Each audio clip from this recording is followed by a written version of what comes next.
Hey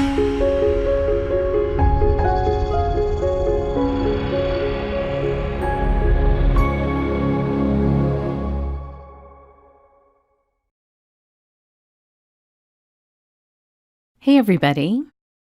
In this month's gel press video, I'm going to do something I learned from my friend Marilyn, and that is to do two different types of prints, one with dry paint layers, which I love, and the other one is with very dry paint layers, so you're going to be able to see the difference between dry and very dry and how those two perform.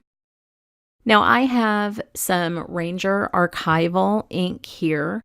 For this technique, you will want to use archival ink or StazOn ink or anything that dries on a non-porous surface.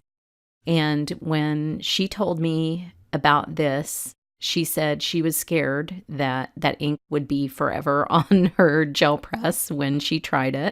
When you think of StazOn, you think of a permanent ink. But the gel press is designed to release media, and it will release it, and your gel press will be good as new. So I'm just going to speed this up a bit. I needed to stamp this multiple times because the gel press is a little deeper than the MISTI. I'm putting a little bit of extra pressure on the hinge. If that makes you uncomfortable, use the Memory MISTI, which is a little bit deeper. But I just need to get a good impression everywhere with this ink, and so I am stamping this image multiple times. If you hear a cat howling like a banshee in the background of this video, I have my kitties locked up in the craft annex because we're having a couple windows replaced today, and they are expressing their opinions quite loudly and nonstop. So if you hear anything, that's it. Now, I've let this ink completely dry, and that is really important. This is a patience-required technique that I'm doing here today. And I am just adding some white acrylic paint. I used a very pale turquoise ink, and so I need to back this flower with white. And as I'm doing so, you will see that I'm being careful to paint over the ink line, and including getting my hair in the way just a little bit. Sorry about that. Once you cover the ink line at the edges of the flower, painting the interior of this flower is super easy. This is one of the reasons I chose such a big image, is that it makes this part super simple once you get the outline. And I just have a flat brush because I found that let me get a nice sharp edge around the ink line on the outside. And I also have a smaller brush here, but I'm not using it all that much. So when you have finished getting the outline done, what you need to do, and you can see this doesn't take hardly any paint at all, even for such a huge flower. But what you need to do is be sure that the paint is completely opaque all the way around the flower, because I will be adding a background to this. And unless you want the background to bleed through that white paint and show on your flower, you'll want to fill this completely in. And I just check it by flipping my gel press over. Now again, I've let this completely dry. It doesn't take long to dry, honestly. It's not a very thick layer of paint, even though it is almost completely opaque, but you do need it to be completely dry, and you'll see that one of the petals was not completely dry, and I'll show you what happens with that. Now that this is good and dry, I'm going to add the background. I am using some golden open acrylics and some complementary colors that I find appealing with the pale blue and the white flower. That is Indian yellow, and that is one of my favorite colors of all time. And of course, I have my beloved fluorescent Lucas Krill to just add a little bit of fire into the mix and give me that contrast that I'm looking for. Now, the open acrylics are a little bit sticky, which I actually really like for this technique. You want just a thin coat in order to be able to release your dry layers underneath. And the stickiness of the open acrylics makes that even easier. So I'm using copy paper today. You guys know I love copy paper for printing, and then I just mount it to cardstock. But with a dry layer technique, you need to really get good adhesion. That means that the top layer, which is the wet layer, needs to really stick to the paper, which it does here. And you can see that one petal wasn't dry and what happened with that. Now here I have a plate where I've stamped with StazOn and painted the flowers, but I have let this dry for days, and I just want to show you how different this is. Again, I'm going in with golden open acrylics. This is phthalo blue green shade. And you will get very, very different results the longer you let your layers dry. So the printing process is a little bit different.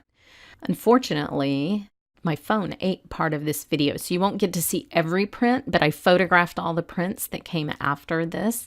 So I'll show you how different they look over and over again as you try to lift the dry media from the plate.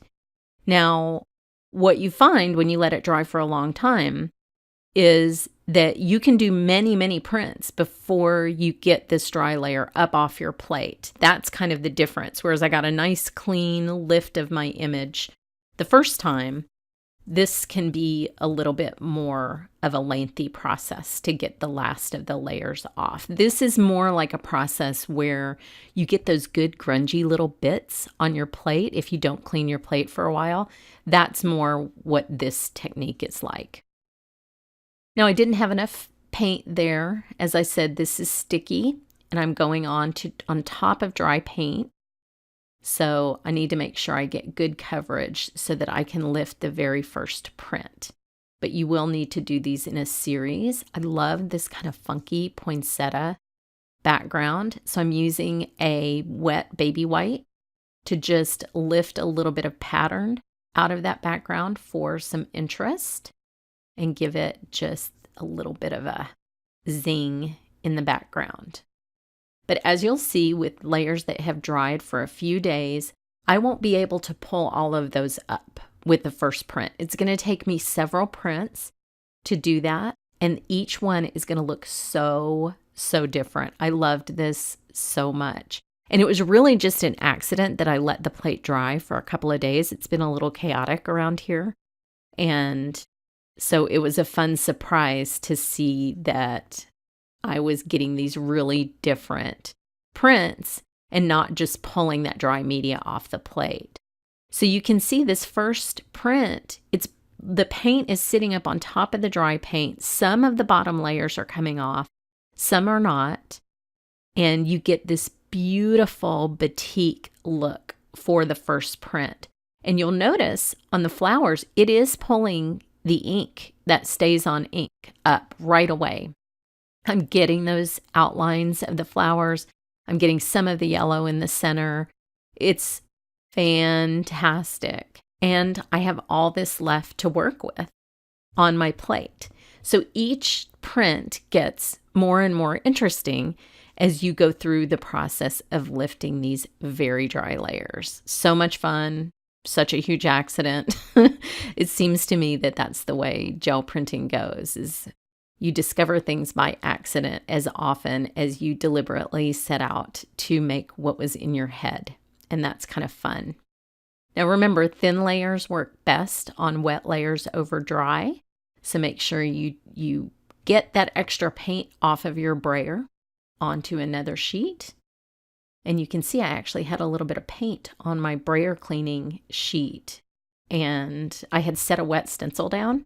And so now I have kind of an interesting pattern underneath the paint that I just cleaned off my brayer, which is another little happy accident. Now I'm just rubbing the flowers with my fingers to see what happens on this second print. Just making sure I get good contact.